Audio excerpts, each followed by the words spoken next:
Hello everyone, आप सभी का स्वागत है आपके अपने यूट्यूब चैनल विशाल गौतम 783 पर। आज है 26 फरवरी 2025 और आज की इस वीडियो में मैं आपके लिए लेकर आया हूँ 26 फरवरी 2025 के डेली करंट अफेयर्स के कुछ इम्पोर्टेंट क्वेश्चंस। अगर आप किसी भी एग्जाम की तैयारी कर रहे हैं तो ये वीडियो आपके लिए काफ़ी ज़्यादा इम्पोर्टेंट रहने वाली है। अगर आप इस चैनल पर पहली बार आए हैं तो चैनल को सब्सक्राइब कर लीजिए और साथ ही बेल आइकन को भी ऑल पर प्रेस कर लीजिए। तो पिछली वीडियो में हमने जाना था विश्व सामाजिक न्याय दिवस 2025 कब मनाया गया है। तो ये 20 फरवरी को। किस राज्य सरकार ने सांस्कृतिक पहचान और प्राकृतिक संसाधनों की रक्षा के लिए एक नए भू कानून को मंजूरी दी है? उत्तराखंड ने। फरवरी 2025 में भारत और किस देश ने लिथियम खनन और अन्वेषण में अपने सहयोग को आगे बढ़ाने के लिए एक समझौता ज्ञापन पर हस्ताक्षर किए हैं? अर्जेंटीना ने। समुद्री नौवहन सहायता के अंतर्राष्ट्रीय संघ ने किस देश को अपना उपाध्यक्ष चुना है? भारत को। फरवरी 2025 में सोल लीडरशिप कॉन्क्लेव के पहले संस्करण का उद्घाटन किसके द्वारा किया गया है? पीएम नरेंद्र मोदी जी के द्वारा। मेट्रो वायडक्ट पर भारत के पहले द्विमुखी सौर संयंत्र का उद्घाटन किसके द्वारा किया गया है? मनोहर लाल खट्टर के द्वारा। कौन सा राज्य 100 बिलियन डॉलर के बजट आकार को पार करने वाला पहला राज्य बन गया है? उत्तर प्रदेश। भारत के चुनाव आयुक्त के रूप में किसने कार्यभार संभाला है? विवेक जोशी ने। एसबीआई कार्ड के एमडी और सीईओ के रूप में किसे नियुक्त किया गया है? सलिला पांडे को। किस भारतीय शहर में गूगल ने अपना सबसे बड़ा कैंपस अनंत लॉन्च किया है? कर्नाटक राज्य के बेंगलुरु में। ग्रॉक 3 चैटबॉट किस कंपनी द्वारा लॉन्च किया गया है जिसने दुनिया का सबसे स्मार्ट एआई कहा कहा जा रहा है? X AI. Delhi open ATP Challengers tennis प्रतियोगिता 2025 का खिताब किसने जीता है? करियन जैकवेट ने। तो पहला क्वेश्चन है आज का, फेडरल ब्यूरो ऑफ इन्वेस्टिगेशन के नौवें निदेशक कौन बने हैं? राइट आंसर इस क्वेश्चन का ऑप्शन बी, काश पटेल। फरवरी 2025 में काश पटेल संघीय जांच ब्यूरो यानी फेडरल ब्यूरो ऑफ इन्वेस्टिगेशन के नौवें निदेशक बने हैं। वे फेडरल ब्यूरो ऑफ इन्वेस्टिगेशन के पहले भारतीय मूल के निदेशक हैं और फेडरल ब्यूरो ऑफ इन्वेस्टिगेशन संयुक्त राज्य अमेरिका की प्रमुख संघीय जांच एजेंसी है जो राष्ट्रीय सुरक्षा और कानून प्रवर्तन से संबंधित मामलों की जांच करती है। इसकी स्थापना हुई थी 26 जुलाई 1908 को। मुख्यालय इसका वॉशिंगटन डीसी संयुक्त राज्य अमेरिका में है। ग्रेट बैकयार्ड बर्ड काउंट के दौरान किस राज्य ने पक्षी प्रजातियों की सबसे अधिक संख्या दर्ज की है? राइट आंसर है option B, Paschim Bengal. Great backyard bird count 2025 के दौरान पश्चिम बंगाल राज्य ने 543 पक्षी प्रजातियों की गणना करके भारत में प्रथम स्थान प्राप्त किया और इस वर्ष भारत में कुल 1068 प्रजातियों का दस्तावेजीकरण किया गया जिसमें पश्चिम बंगाल का योगदान सबसे अधिक रहा और यह राज्य की समृद्ध जैव विविधता और सक्रिय पक्षी प्रेमियों के प्रयासों को दर्शाता है। पश्चिम बंगाल की राजधानी है कोलकाता। मुख्यमंत्री हैं ममता बनर्जी और राज्यपाल हैं सीवी आनंद बोस। फरवरी 2025 में भारत सरकार ने मुख्य आर्थिक सलाहकार का कार्यकाल बढ़ाया है। इनका नाम क्या है? ऑप्शन बी, वी अनंत नागेश्वरन।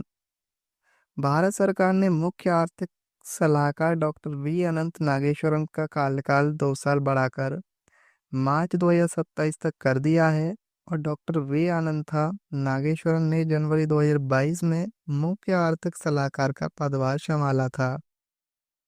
फरवरी 2025 में पूषा कृषि विज्ञान मेला 2025 का उद्घाटन किसके द्वारा किया गया है?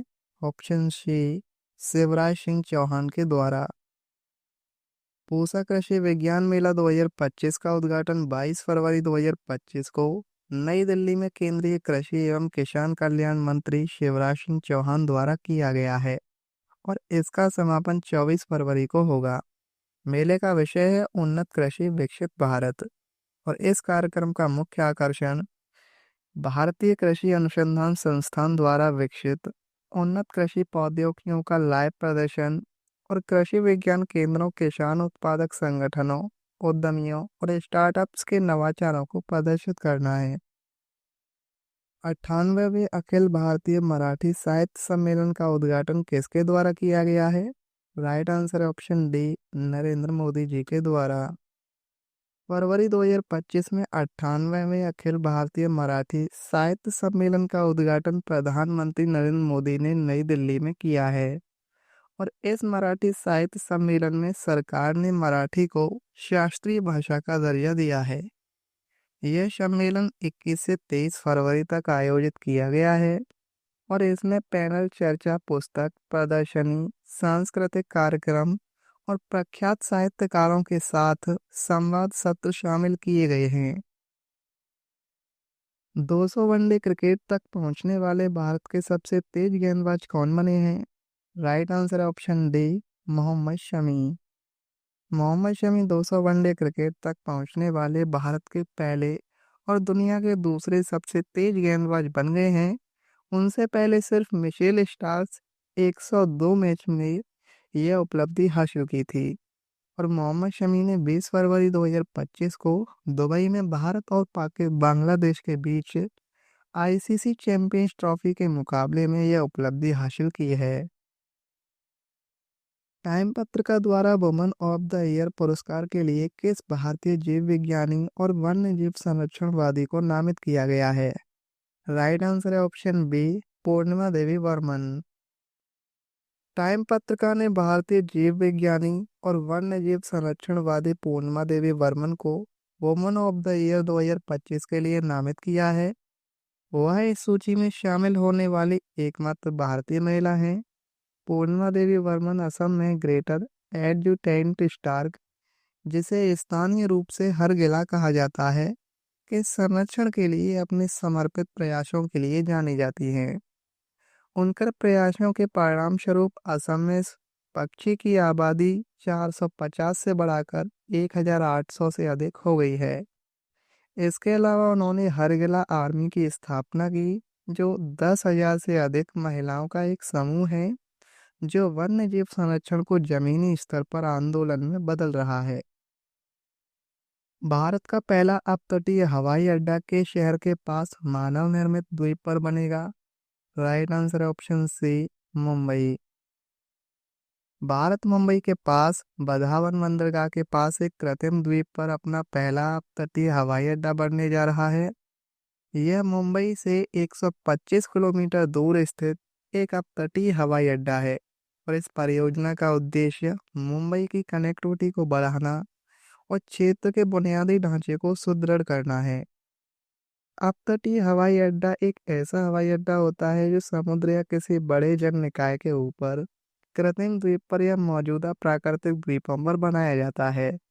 और यह पारंपरिक स्थलीय हवाई अड्डों की तुलना में कई फायदे प्रदान करता है, जैसे कि कम शहरी भीड़, कम ध्वनि प्रदूषण और अधिक लैंडिंग टेक ऑफ सुरक्षा। मिस्र में भारत के नए राजदूत के रूप में किसे नियुक्त किया गया है? राइट आंसर है ऑप्शन सी, श्री सुरेश के रेड्डी को। फरवरी 2025 में सुरेश के रेड्डी को मिस्र में भारत का अगला राजदूत नियुक्त किया गया है। मिस्र की राजधानी है काहिरा, मुद्रा है मिस्र पाउंड और राष्ट्रपति हैं अब्देल फतेह अल सीसी। नेक्स्ट क्वेश्चन है, कौन सा देश वैश्विक ऊर्जा प्रभाव के लिए पर्यवेक्षक के रूप में ओपेक प्लस में शामिल हुआ है? राइट आंसर है ऑप्शन ए, भारत। हाल ही में ब्राजील ने पेट्रोलियम निर्यातक देशों के संगठन में पर्यवेक्षक के रूप में शामिल होकर वैश्विक ऊर्जा बाजारों में अपने प्रभाव को मजबूत करने की दिशा में एक महत्वपूर्ण कदम उठाया है। ओपेक वर्तमान में 13 सदस्य देशों का एक अंतर सरकारी संगठन है जो विश्व के कच्चे तेल का लगभग 40% उत्पादन करता है। भारत, जो कच्चे तेल का दुनिया का तीसरा सबसे बड़ा आयातक है, अपने कुल कच्चे तेल के आयात का 85% और गैस आयात का 94% ओपेक देशों से प्राप्त करता है। ब्राजील जो है वो दक्षिण अमेरिका में महाद्वीप में स्थित है। राजधानी है इसकी ब्रासीलिया। राष्ट्रपति हैं लुइस इनासियो लूला दा सिल्वा। स्टैटिक जीके को देखें तो गोपाल कृष्ण गोखले ने सर्वेट ऑफ इंडिया सोसाइटी की स्थापना किस वर्ष की थी? 1905 में। हरिजन सेवक संघ की स्थापना 1932 में किसके द्वारा की गई थी? महात्मा गांधी के द्वारा। भारत के राष्ट्रपति के रूप में चुनाव के लिए योग्यताओं का उल्लेख किस अनुच्छेद में किया गया है? अनुच्छेद 58 में। राष्ट्रपति को संसद की अवकाश के दौरान अध्यादेश जारी करने का अधिकार किस अनुच्छेद के अंतर्गत है? अनुच्छेद 123। राज्य विधानसभाओं की अवधि का उल्लेख किस अनुच्छेद में किया गया है? अनुच्छेद 172 में। इंद्रावती किस नदी की सहायक नदी है? गोदावरी की। मंजीरा नदी महाराष्ट्र, कर्नाटक और किस राज्य से होकर गुजरती है? तेलंगाना से। मानस वन्य जीव अभ्यारण्य कहाँ पर स्थित है? असम में। 2011 की जनगणना के अनुसार सर्वाधिक साक्षरता वाला राज्य कौन सा है? केरल। अंडमान और निकोबार द्वीप समूह की सबसे ऊंची चोटी कौन सी है? सैडल काटना। कल की वीडियो में मैंने एक क्वेश्चन पूछा था कि समुद्री नौवहन सहायता के अंतर्राष्ट्रीय संघ ने किस देश को अपना उपाध्यक्ष चुना है? तो इसका राइट आंसर था ऑप्शन ए, भारत। और अब आपके लिए आज का क्वेश्चन है, फेडरल ब्यूरो ऑफ इन्वेस्टिगेशन के 9वें निदेशक कौन बने हैं? इस क्वेश्चन का सही आंसर आपको कमेंट में बताना है। अगर आपको ये वीडियो आज की हेल्पफुल लगी हो तो आप इस वीडियो को अपने दोस्तों के पास जरूर शेयर करना। और अगर आप इस चैनल पर पहली बार आए हैं तो चैनल को भी सब्सक्राइब जरूर कर लेना। तो चलिए चलते हैं, मिलते हैं कल की और एक नई क्लास में। जय हिंद, जय भारत, वंदे मातरम।